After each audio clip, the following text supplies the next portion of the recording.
Vamos começar a nossa conversa aqui, um espaço que eu agradeço muito o convite, na pessoa da Patrícia, o Sindiúte Contagem, né? Para mim é um convite que me honra, eu falei isso já com ela, porque quando um sindicato, aquele que está aí na linha de frente, na batalha por direitos, né, reconhece o nosso trabalho e faz um convite, para mim é uma grande honra, porque me mostra que eu estou no caminho certo. Eu fico assim desconfiado, né, com alguns convites que eu recebo e às vezes eu acho que eu estou no caminho errado. Então, quando o sindicato tem sentido naquilo que eu estou dizendo, eu falo, olha, aqui realmente, né, tem algo que eu posso contribuir. É nesse sentido que eu aceitei o convite e venho aqui dialogar com vocês. A partir da alegria, eu queria começar com a frase do Raymond Williams sobre esperança. Tá?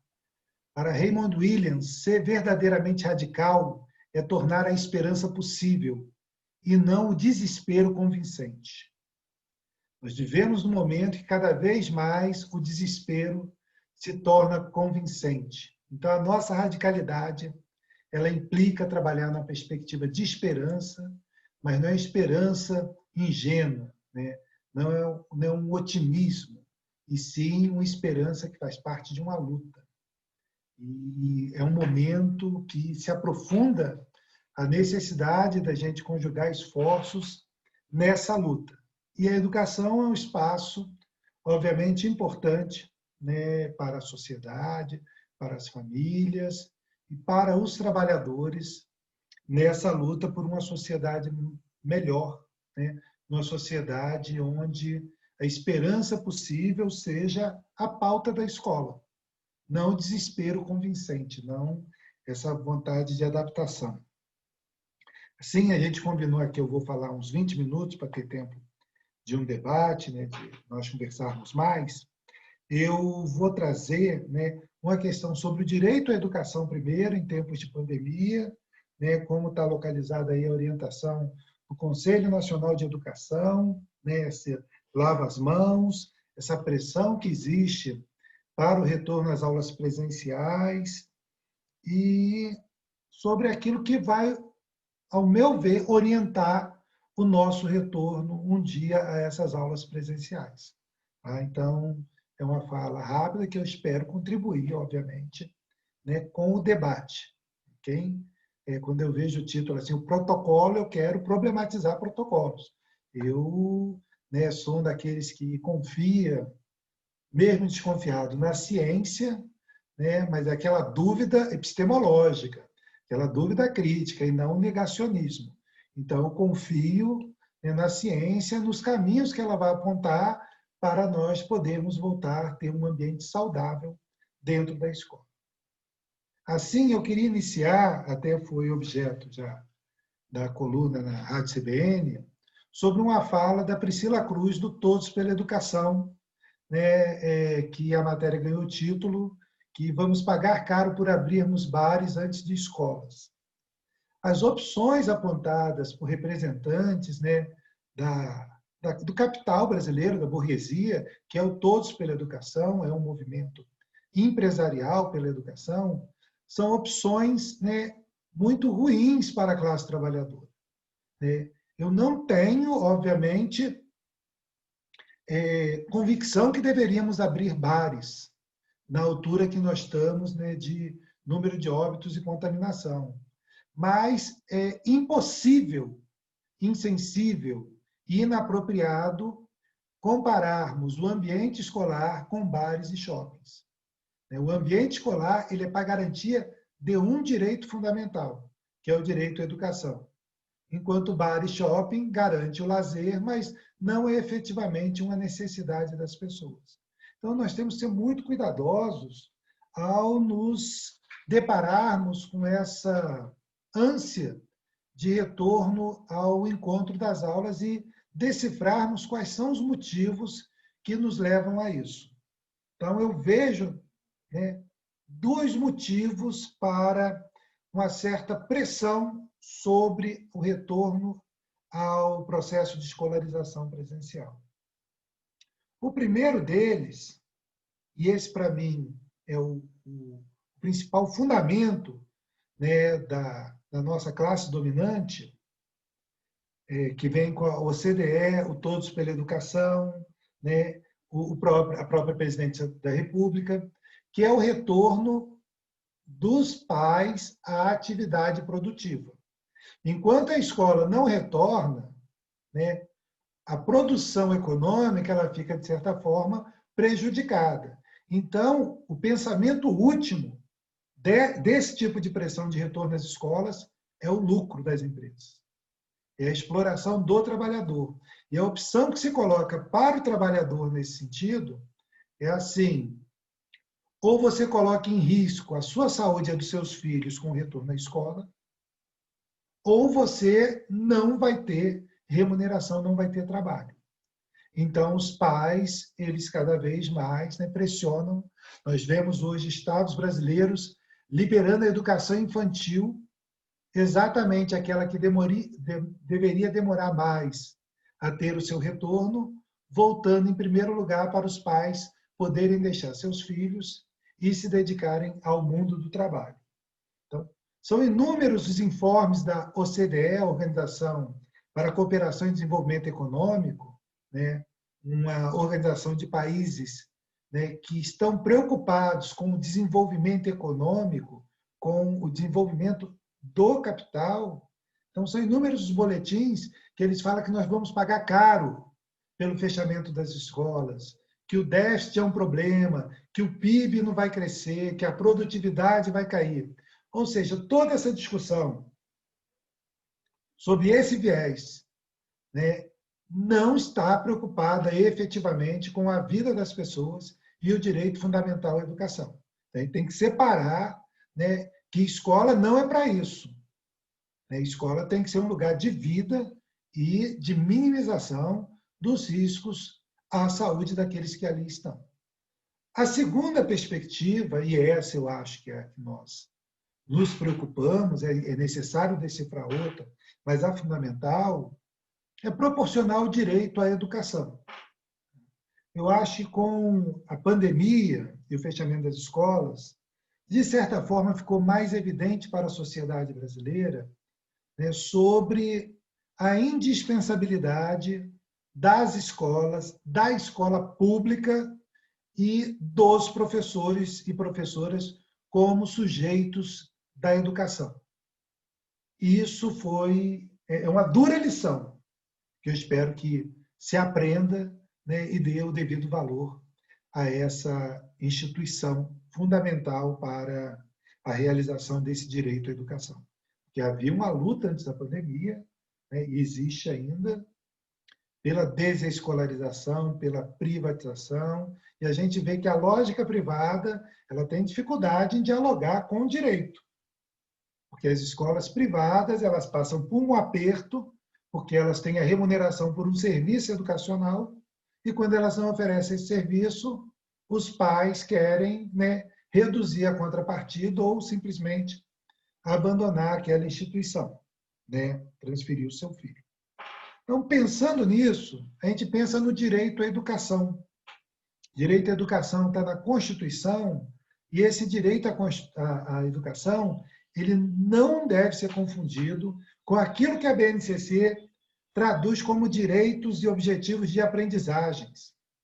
O direito à educação é muito mais amplo que uma lista de conteúdos previamente estabelecidos, né, por interesses que nem sempre a gente consegue decifrar, como é o caso da Base Nacional Comum, da educação infantil, do ensino fundamental e do ensino médio. Educação não se reduz ao cumprimento de listagem de conteúdos. Educação ela tem uma outra relação com o mundo e com os sujeitos. Então, o Conselho Nacional de Educação, ele, a partir das suas diretrizes, o que ele estabeleceu? Que o foco da educação em tempos de pandemia são aquelas aprendizagens essenciais contidas na Base Nacional Comum.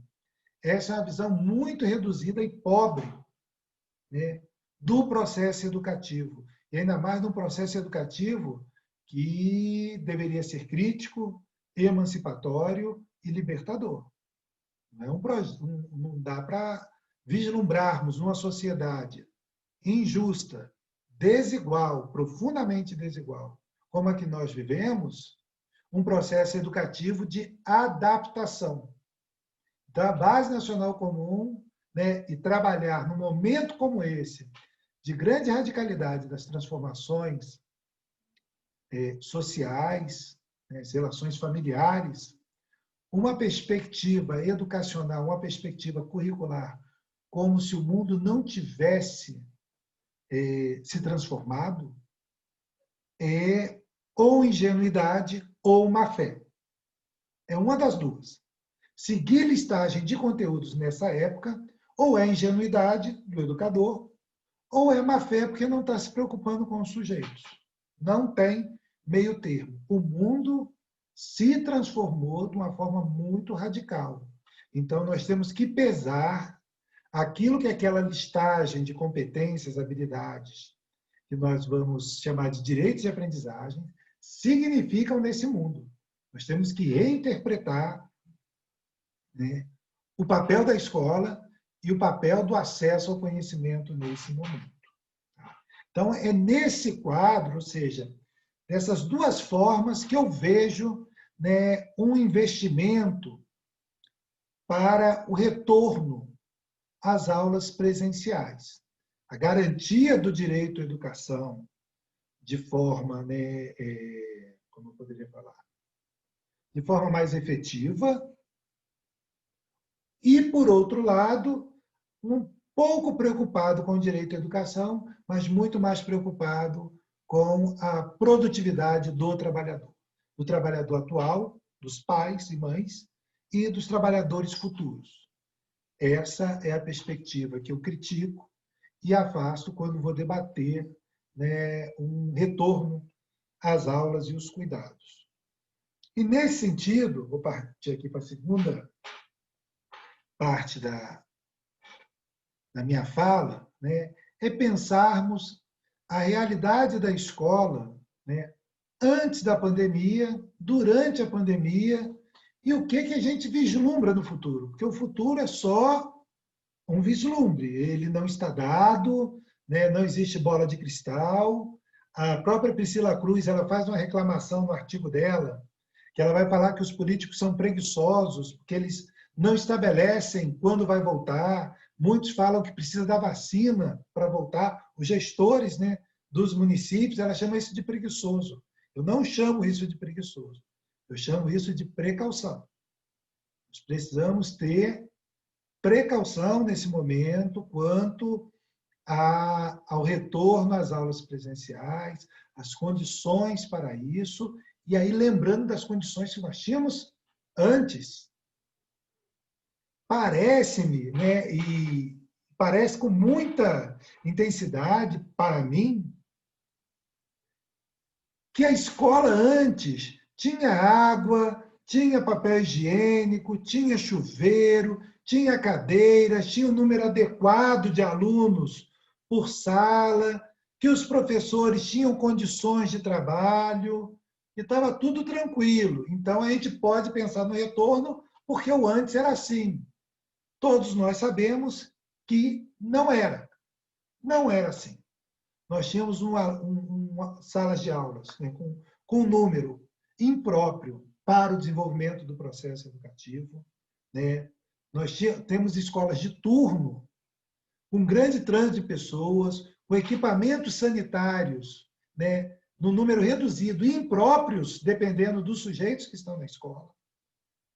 Né? Número de pias. Então, a escola que eu vejo, ela tinha problemas antes, ela exerce o papel, né, dentro de uma luta.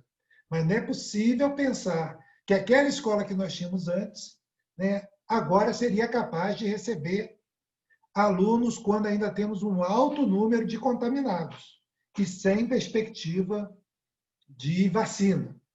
Tá? Então, não temos perspectiva de vacina, alto número de contaminados, e pensar que é uma escola que recebe um grupo de pessoas, né, num espaço de tempo, né, razoável, um quarto do dia, né, tá ali, tem gente transitando, e esse espaço, né, receberia esses sujeitos que oferecem não, eles estão sujeitos a um risco potencial. Então, a precaução seria necessária só para pensar nesse momento, então eu falei de antes, nesse momento, um retorno às aulas presenciais. O que significaria retorno às aulas presenciais em outubro? Segundo a Priscila Cruz, ela mandaria os seus filhos para a escola em outubro, se a escola recebesse. Eu vou dizer para vocês, está na entrevista dela, eu vou dizer para vocês, se a escola voltar em novembro, eu não mando meus filhos. Tá? Porque eu prezo pela saúde deles e eu acho que eles estão dentro de um processo educativo que essa crise nos oferece. Tá?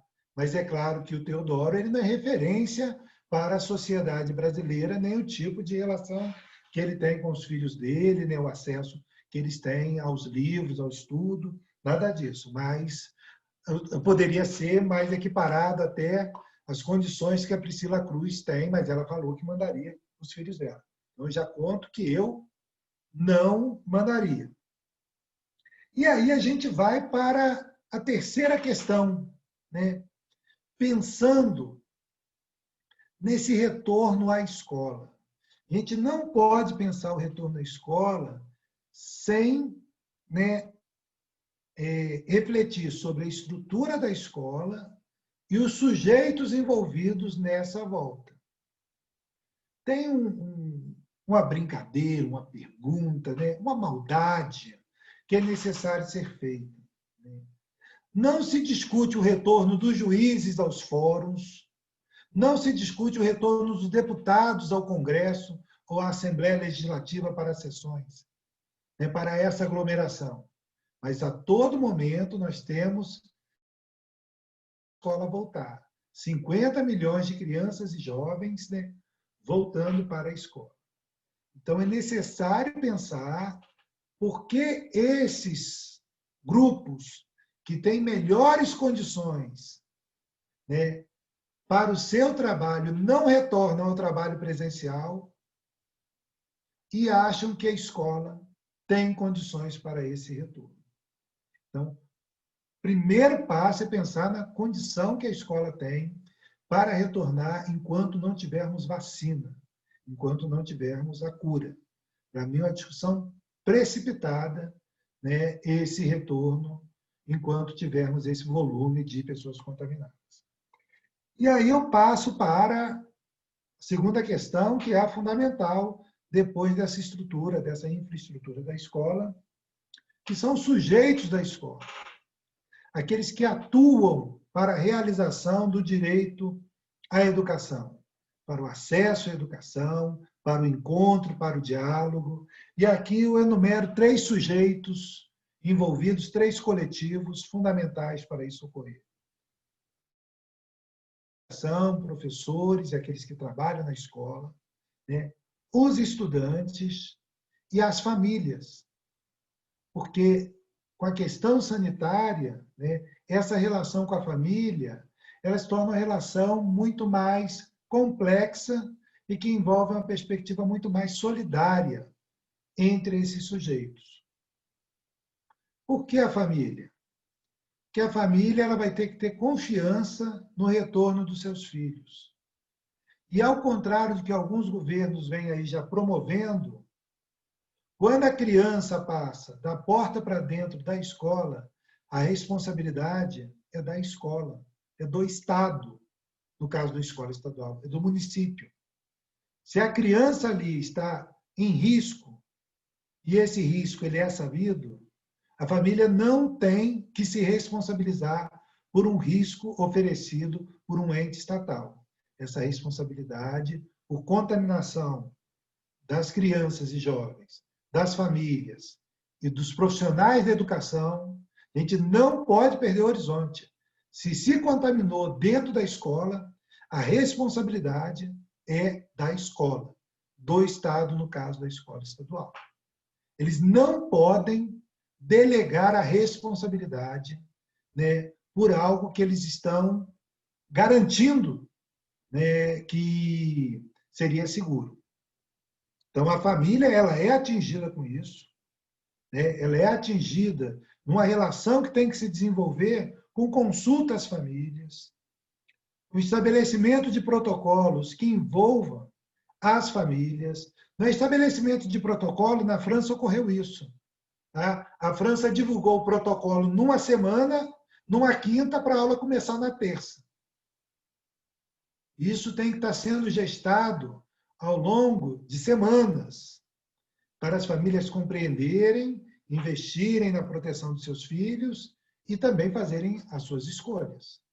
Tá? Mas não se responsabilizarem pelas condições sanitárias da escola. Quem tem que se responsabilizar pelas condições sanitárias da escola é o Estado, é o município. No caso da rede privada, é a rede privada. Tá? Porque todos nós sabemos das consequências que existem. Eu vou até brincar, vou até buscar um conceito do direito. Tem um conceito no direito que chama-se dolo eventual. Quando a pessoa não tem a intenção, mas ela sabe que é provável aquilo acontecer e ela assume o risco de acontecer. Eu vejo muito nisso, né, uma postura, às vezes, irresponsável desses gestores públicos. E nisso nós temos os profissionais e os estudantes nesse lugar de encontro fundamental, e não pense que eu não quero não voltem, pelo contrário, eu quero que elas voltem. Eu sou professor, eu quero voltar à sala de aula, eu quero ver meus alunos, eu quero conversar, eu quero ouvi-los, eu quero ver as reações que eles têm diante do debate. Né? Educação é diálogo, diálogo é um olhar, né? É o gesto, é a reação, é aquele farol que ilumina a nossa aula, é ver um aluno interessado, é ver um aluno desinteressado e mudar o nosso comportamento em sala de aula para buscar o interesse do aluno. Então, a gente vive privado disso, aqueles que estão aí em regime remoto ou estão em outro tipo de regime, ou estão fora, né, de qualquer possibilidade de construção do conhecimento com estudantes. E no caso dos profissionais, esse caso é o mais grave de todos nessa pressão por volta às aulas. Porque ao decidir pela volta às aulas, seja em qualquer condição que seja, né, a família ela pode, inclusive, ao meu ver, bater o pé para a criança não voltar enquanto não tiver essa segurança. Tá? O Ministério Público já falou de implicações que tem por não ir à escola, mas a gente vive uma época excepcional. Enquanto não acabar a excepcionalidade dessa época, esse dever de comparecimento à escola, eu vejo ele relativizado.